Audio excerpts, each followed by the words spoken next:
A man on his deathbed left instructions for dividing up his goods among his 3 sons. He had devoted his entire spirit to those sons. They stood like cypress trees around him, quiet and strong. He told the town judge, "Whichever of my sons is laziest, give him all the inheritance." Then he died, and the judge turned to the 3.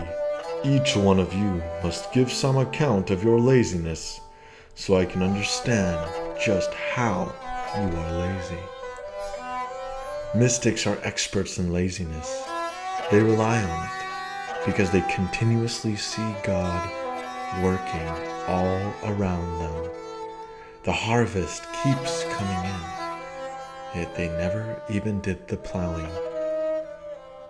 "Come on, say something about the ways you are lazy."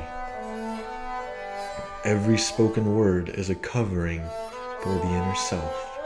A little curtain flick, no wider than a slice of roast meat, can reveal hundreds of exploding suns. Even if what is being said is trivial and wrong, the listener hears the source. One breeze comes from across a garden, another from across the ash heap. Think how different the voices of the fox and the lion, and what they tell you. Hearing someone is lifting the lid off the cooking pot, you'll learn what's for supper. Though some people can know just by the smell. A sweet stew from a sour soup cooked with vinegar.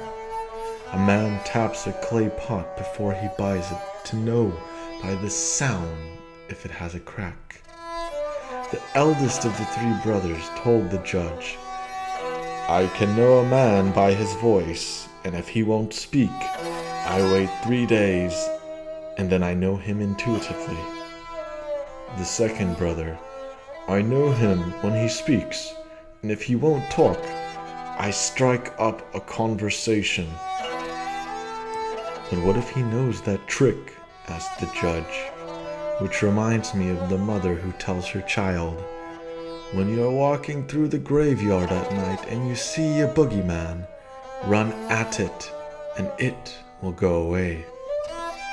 "But what," replies the child, "if the boogeyman's mother has told it to do the same thing? Boogeymen have mothers too." The second brother had no answer. The judge then asked the youngest brother, "What if a man cannot be made to say anything? How do you learn his hidden nature?"